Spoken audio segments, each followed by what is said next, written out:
வணக்கம். இன்றைக்கு ஏறக்குறைய 50 ஆண்டுகளுக்கு முன்பாக நாட்டிலே நெருக்கடி நிலை அமல்படுத்தப்பட்ட நாள். ஆங்கிலத்துல எமர்ஜென்சின்னு சொல்லுவோம். இன்றைக்கு இருக்கிற நிறைய பேருக்கு எமர்ஜென்சியினுடைய கொடுமைகள் தெரியாது. இன்று கையில அரசியலமைப்பு சட்டத்தை வைத்துக்கொண்டு எதிர்க்கட்சிகள் எல்லாம் அரசியலமைப்பு சட்டத்தை காப்பாற்ற வேண்டும் என ஒரு பெரிய ஒரு போராட்டம் டிராமா பண்ணிட்டு இருக்காங்க. ஆனால் இதே அரசியலமைப்பு சட்டத்திற்கு முழுவதும் எதிராக மக்களுக்கு அடிப்படை உரிமைகளாக வழங்கப்பட்டிருக்கக்கூடிய கருத்துரிமை, பேச்சுரிமை, எழுத்துரிமை என்ற அத்தனை உரிமைகளையும் நசுக்கிவிட்ட ஒரு நாள் இன்று.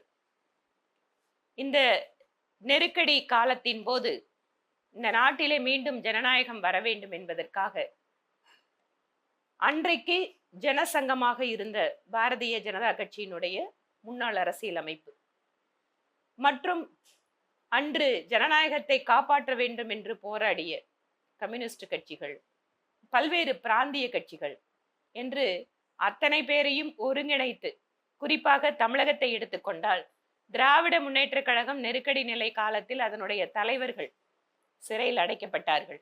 அவர்களோடு இணைந்து கூட பாரதிய ஜனசங்கமும் RSS மாதிரியான அமைப்புகளும் அந்த ஜனநாயகத்தை மீட்டெடுப்பதற்காக மிகப்பெரிய ஒரு போராட்டத்தை நடத்தினார்கள்.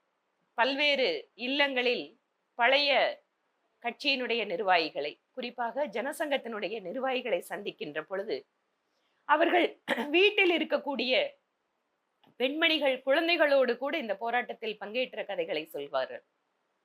கர்ப்பிணி பெண்கள், கையிலே குழந்தையோடு இருந்தவர்கள் எல்லாரும் கூட இந்த நெருக்கடி நிலை காலத்தில் பாரதிய ஜனசங்கத்தின் சார்பில் இந்த போராட்டத்தில் கலந்து கொண்டு சிறை சென்றிருக்கிறார்கள். இன்று அரசியலமைப்பு சட்டம் என்பது பாராளுமன்றத்தை விட, நாட்டினுடைய நிர்வாகத்தை விட, அத்தனை அதிகாரமிக்க அமைப்புகளை விட அதிகாரம் மிக்கது என்னவென்று கேட்டால் இந்த நாட்டிலே அரசியலமைப்பு சட்டம் தான்.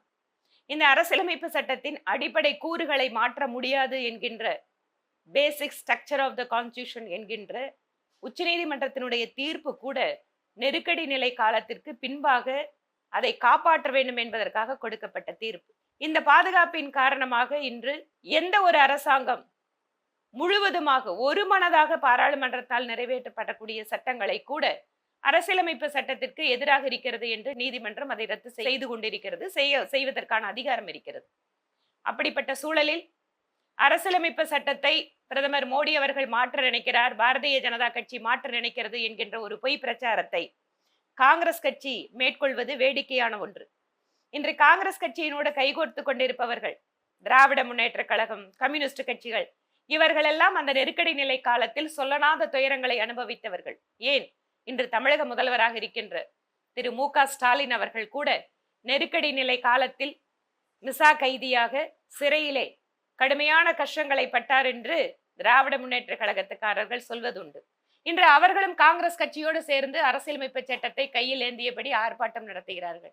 அந்த அரசியலமைப்பு சட்டத்தை, அதனுடைய அடிப்படை கூறுகளை, மக்களுடைய ஜனநாயக பண்புகளை இவற்றையெல்லாம் மீட்டு கொண்டு வந்திருக்கிறது என்றால் அன்று பாரதிய ஜனசங்கமாக இருந்த ஜனசங்கமும் RSS மாதிரியான ஒரு கலாச்சார தேசிய அமைப்புகள் கூட இந்த நாட்டினுடைய அடிப்படை உரிமைகளை மக்களுக்கு காப்பாற்றி தர வேண்டும் என்பதற்காக எத்தனையோ கட்சியினுடைய தொண்டர்கள், இயக்கத்தினுடைய தொண்டர்களை இதற்காக தியாகம் செய்திருக்கிறது. இந்த நாளிலே நெருக்கடி நிலை காலத்தில் இந்த நாட்டில் மீண்டும் ஜனநாயகம் வர வேண்டும் என்பதற்காக போராடிய லட்சக்கணக்கான தியாகிகளுக்கு எங்களுடைய மனப்பூர்வமான வணக்கங்களை, மரியாதைகளை தெரிவித்துக் கொள்கின்ற இந்த வேளையில் இன்றைய சமுதாயத்திற்கு எந்த ஒரு நேரத்திலேயும் தன்னுடைய சுய லாப அரசியலுக்காக, சுயநலத்திற்காக, குடும்பத்தினுடைய மேலாண்மைக்காக எந்த நேரத்திலும் எந்த விதமான உரிமைகளையும் எடுத்துக்கொள்கின்ற ஒரு அமைப்பாகத்தான் காங்கிரஸ் இருந்து வந்திருக்கிறது என்பதை ஞாபகப்படுத்த வேண்டும். இந்த நாளிலே எமர்ஜென்சியினுடைய கொடுமைகளை மக்களுக்கு ஞாபகமூட்டுவதும், இதை மீட்டெடுத்து கொண்டு வந்திருக்கின்ற அத்தனை அரசியல் அமைப்புகளுக்கு, அதனுடைய நிர்வாகிகளுக்கும் தொண்டர்களுக்கும் மரியாதை செலுத்துவதும் இந்த நாளில் நாம் நினைவு கூறத்தக்க நாளாக மாற்ற முடியும். நன்றி.